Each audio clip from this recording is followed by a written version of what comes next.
باہر اب لوگوں کی منشا ہے جی.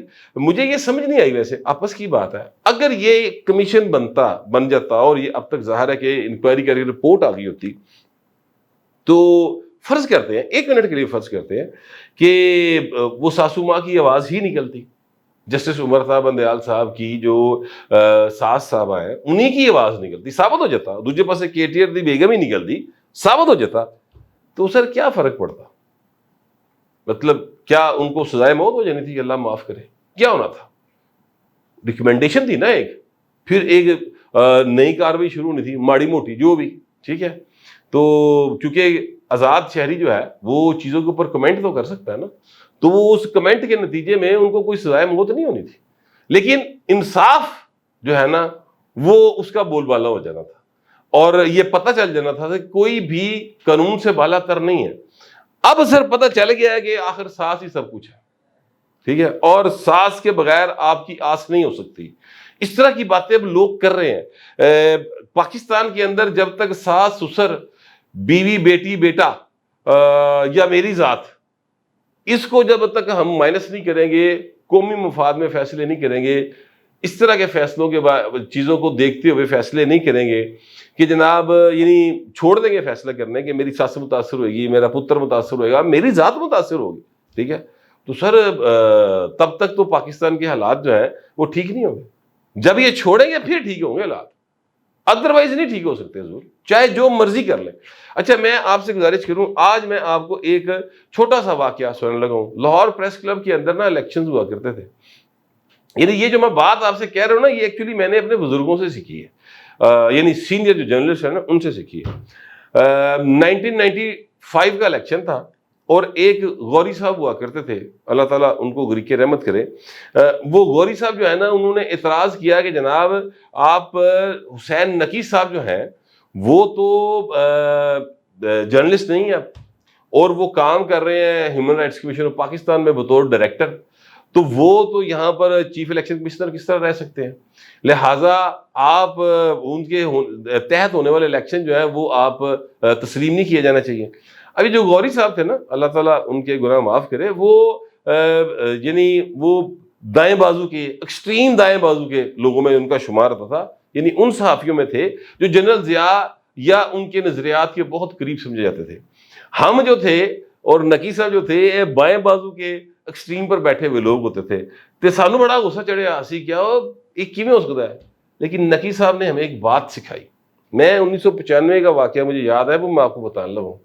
انہوں نے کہا دیکھیے بندہ غلط ہوگا، اس کی بات جو ہے وہ بغض پر مبنی ہوگی، اس کی نیت درست نہیں ہوگی، لیکن اس کے اندر گھس کے تو کسی نے بھی نہیں دیکھا، لیکن بات وہ درست کر رہا ہے کہ مجھے اس الیکشن کے پروسیس کا چیف الیکشن کمشنر یا ممبر بھی نہیں ہونا چاہیے. نقی صاحب نے سر اپنا بال پین جو ہے اس کو بند کیا، قلم کو بند کیا، اور ریزائن کر کے چلے گئے کہ یہ کہہ کر کہ بھئی آپ اپنا کوئی اور چیف الیکشن کمشنر بنا لیں. تو پھر چچا میر رفیق ہوتے تھے، اللہ تعالیٰ ان کو بھی غریق رحمت کرے، ان کو بنایا گیا تھا. میں ایکچولی کہنا یہ چاہتا ہوں کہ جو لوگ انصاف کے تقاضوں کو سمجھتے ہیں، وہ سر چاہے چھوٹی سی تھان دے ہوئے واقعہ اپنی ذات قربان کرنی پڑتی ہو، سر دشمن کے کہنے پر بھی بات اصول کی ہو تو وہ کر جاتے ہیں. ان پائے ایتھے کی کریے، اگر چیف صاحب نے اپنی ساس زیادہ عزیز اور انصاف عزیز نہیں ہے ایسے دسو کی کریے. اب مجھے یہ گانا اس لیے یاد آ رہا تھا کہ جتنا اس فیصلے کے اندر کرودھ ہے، جتنا غصہ ہے، جتنا نفرت ہے، دوجے پاسے انی محبت، انی عقیدت، انا پیار، انی چاہت ہے. وہ میں آڈیو لیکس کی بات کر رہا ہوں. تو انسان کا جو ذہن ہے نا سر، وہ پھر جب سوچ کی اڑان بڑھتا ہے تو گل کتوں دی کتے ہوندی کتنے پہنچ جاتی ہے. تو مجھے بس اسی طرح سے وہ پھر آڈیو لیکس یاد آئیں، وہاں سے چاہت، محبت، عقیدت، پیار اور الفت کی چیزیں جو ہیں وہ میرے دماغ میں آئیں تھے. اتوں پائے نہ گانا میرے دماغ ہے ایسی جے میں ہوندی ڈولنا وے ڈولنا سونے دی تویتڑی. یہ جو ہے نا پاکستان کا اصل مسئلہ یہ ہے، ہر کوئی جڑا نا وہ عقیدت اور محبت دے پیا ہوا ہے، انصاف کے چکر میں نہیں پڑے. انصاف کے چکر میں پڑیں گے تو چیزیں بہتر ہو جائیں گی. ایک پارٹی بنی پاکستان تحریک انصاف، امید یہ تھی معصوم لوگوں کو، میں نے تو ایسے کبھی بھی نہیں سی رہی، کبھی بھی یقین کریں مجھے کبھی عمران خان سے یہ امید نہیں رہی کہ وہ انصاف کی بات کرے گا یا وہ ایک نمبر آدمی، مجھے کبھی بھی اس بات کا یقین نہیں تھا. میں شروع سے کہنا تھا کہ بھائی جڑا نا وارداتی ہے، بڑا رنگ باز ہے، مجھے شروع سے اس بات کا مکمل ادراک تھا. خیر، تو یہ میں آپ سے گزارش کر رہا ہوں کہ جب تک ہم انصاف کے لیے کھڑے نہیں ہوں گے، فیصلہ چونکہ آ چکا ہے اور فیصلے کو ہدف تنقید بنایا جا سکتا ہے، اس پر سوال اٹھائے جا سکتے ہیں، اس لیے میں نے یہ سوال بھی اٹھائے ہیں، اپنے خیالات کا اظہار بھی کیا ہے. آپ بھی کریں، کھل کر کریں. میں آپ کو اب وہ خبر بتانے لگا ہوں جو کہ اسلام آباد کے حوالے سے میں نے کہی ہے.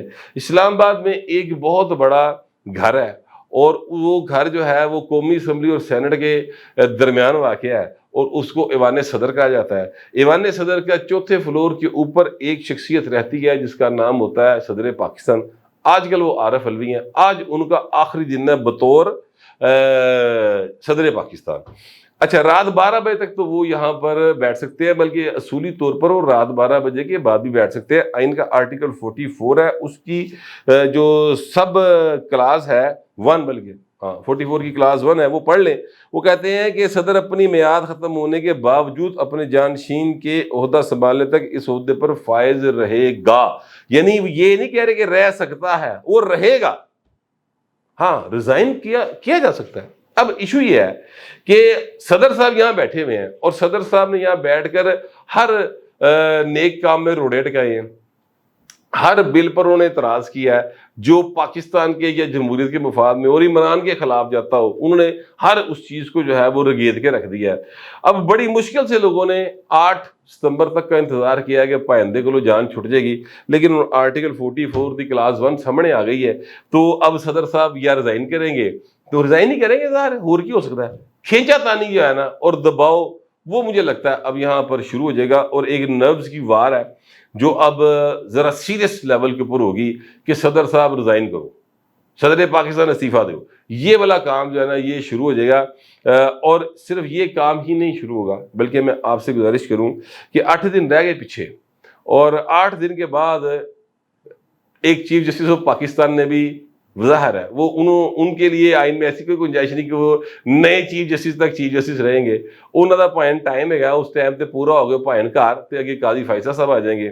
اور پھر کہا یہ جاتا ہے کہ جنہ چیف صاحب نے چیزاں نو سونے دی تویتڑی دی طرح محبت کا اظہار کیتا ہے نا سر، اتنی ہی اب ان کو پھر اس کی ہیٹ بھی جو ہے وہ فیل کی جائے ہوگی.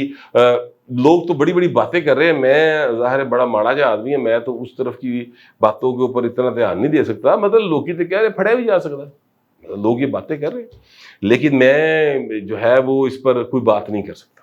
سچی بات یہ ہے، اس لیے کہ یہ چیزیں جو ہیں بڑی سیریس لیول کے اوپر ہیں. اور اگر چیف جسٹس آف پاکستان گرفتار ہوتے ہیں، سابقہ چیف جسٹس آف پاکستان اگر کسی کیس میں گرفتار ہوتے ہیں، اگر ان کے خلاف کوئی ایسی چیز نکل آتی ہے تو یہ ایک ایسی نئی روایت پڑ جائے گی جہاں اینڈ پھر پتہ نہیں کتنے ہوئے گا. لیکن لوگ باتیں کر رہے ہیں ابھی آج سے تو باہر ایک کھینچا تانی یا ایک جو ہے وہ کیا کہتے ہیں دباؤ یا ایک کہہ لیں کہ سلسلہ شروع ہو رہا ہے جس میں امکان جو ہے وہ سیریس لیول کے اوپر یہ بتائے جا رہے ہیں کہ جی اگر سیدھی انگلی سے نہ نکلا تو پھر انگل پٹھی کر لیں گے. ٹھیک ہے، اب اس کو میں مزید ایکسپلین نہیں کر سکتا، یہ معاملہ بھی اپنی جگہ پر چل رہا ہے.